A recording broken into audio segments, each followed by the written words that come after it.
بسم اللہ الرحمن الرحیم۔ حضرت لوط علیہ السلام حضرت ابراہیم علیہ السلام کے بھتیجے تھے۔ لوط علیہ السلام کے والد بچپن ہی میں وفات پا گئے۔ آپ کی پرورش چچا ابراہیم علیہ السلام نے کی۔ اس وجہ سے ابراہیم علیہ السلام کو آپ علیہ السلام سے بے حد محبت تھی۔ جب ابراہیم علیہ السلام مصر سے فلسطین چلے گئے تو آپ علیہ السلام نے اپنے بھتیجے لوط کو صدوم بستی کی طرف بھیجا۔ یہ بحیرہ مردار کے پاس ایک بستی تھی، تجارتی مرکز اور مسافروں کے لیے آرام کی جگہ تھی۔ یہ کافر قوم تھی، ان میں سے کوئی بھی مومن نہیں تھا۔ اللہ پاک نے حضرت لوط علیہ السلام کو اپنا پیغمبر بنا کر اس بستی میں بھیجا۔ قوم لوط بڑی بے شرمی کے کام کیا کرتے تھے۔ حضرت لوط علیہ السلام نے بار بار سمجھایا کہ تم ایسی بے شرمی کے کام کیوں کرتے ہو جو تم سے پہلے دنیا میں کسی نے نہیں کیے۔ تم عورتوں کو چھوڑ کر مردوں سے بے شرمی کی بات کرتے ہو۔ اللہ پاک نے قرآن پاک میں اسے یوں فرمایا ہے، جب لوط نے اپنی قوم سے کہا تم ایسی فحاشی اور بے حیائی کا ارتکاب کرتے ہو جو تمام جہانوں میں تم میں سے پہلے کسی شخص نے نہیں کی۔ پھر اللہ نے فرمایا، کیا تم عورتوں کو چھوڑ کر مردوں سے حاجت پوری کرتے ہو، بلکہ تم حد سے بڑھنے والی قوم ہو۔ ان کی قوم کو اور کوئی جواب نہیں آیا تو کہنے لگے کہ لوط اور اس کے گھر والوں کو اپنے گاؤں سے نکال دو، یہ بہت پاک بنتے ہیں۔ آپ علیہ السلام نے تبلیغ کا کام جاری رکھا اور پھر سمجھایا کہ دیکھو میں تمہاری بھلائی کے لیے کہتا ہوں، اس کی تم سے کوئی اجرت نہیں مانگتا، اس کا بدلہ تو مجھے اللہ دیں گے جو تمام جہانوں کا رب ہے۔ حضرت لوط علیہ السلام کی نصیحت کا ان پر کوئی اثر نہ ہوا اور کہنے لگے کہ جس عذاب سے تم ہم کو ڈراتے ہو اگر سچے ہو تو لے آؤ۔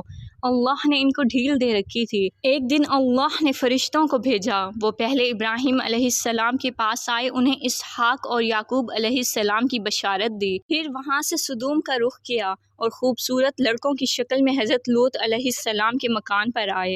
حضرت لوط علیہ السلام نے جب لڑکوں کو دیکھا تو بہت غمگین ہوئے کہ یہ لڑکے میرے پاس مہمان آئے ہیں اور میری قوم کے لوگ ان کو پریشان کریں گے۔ کہنے لگے آج کا دن میرے لیے بہت مشکل دن ہے۔ حضرت لوط علیہ السلام کی بیوی جو کہ منافقہ تھی، اس نے قوم لوط کو ان خوبصورت لڑکوں کی اطلاع دی۔ قوم لوط نے جب لڑکوں کو ان کے گھر پر دیکھا تو وہ دوڑے ہوئے آئے، کیونکہ یہ اس طرح کے برے کام پہلے ہی سے کرتے تھے۔ حضرت لوط علیہ السلام نے ان سے کہا، اے میری قوم، خدا سے ڈرو اور میرے مہمانوں کے بارے میں میری عزت خراب نہ کرو۔ تم میری لڑکیوں سے شادی کر لو، کیا تم میں سے کوئی بھی بھلا مانس نہیں ہے؟ وہ بولے کہ تم کو معلوم ہے کہ تمہاری بیٹیوں کی ہم کو ضرورت نہیں ہے، جو کچھ ہم چاہتے ہیں وہ تم کو معلوم ہے۔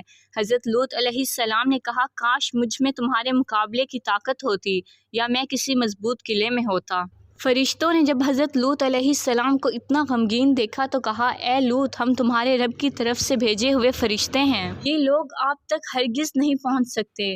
ان میں سے ایک شخص نے اندر داخل ہونے کی کوشش کی، فرشتے نے ایسی ضرب لگائی کہ تمام کے تمام اندھے ہو گئے۔ فرشتوں نے کہا، اے لوط، اپنے اہل کو لے کر رات کے حصے میں نکل جاؤ اور تم میں سے کوئی پیچھے مڑ کر نہ دیکھے، اور جہاں بھی تمہیں حکم ہو چلے جاؤ، صبح ہوتے ہی اس قوم کی جڑ کاٹ دی جائے گی۔ بس یہ عذاب کیسا تھا؟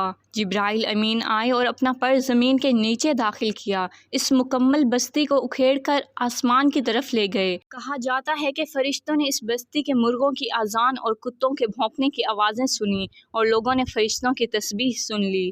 ایک بلند چیخ سے سب بجھی ہوئی آگ کی طرح ہو گئے، پھر مکمل بستی کو پکڑ کر الٹا دیا اور آسمان سے پتھروں کی بارش شروع ہو گئی۔ یہ تھی قوم لوط جو کہ تمام کے تمام فنا ہو گئی۔ اس کے نشانات عبرت کے لیے قیامت تک کے لیے چھوڑ دیے گئے۔ ویڈیو پسند آئے تو اسے لائک کریں، مزید ایسی ویڈیوز کے لیے چینل کو سبسکرائب کریں۔ جزاک اللہ۔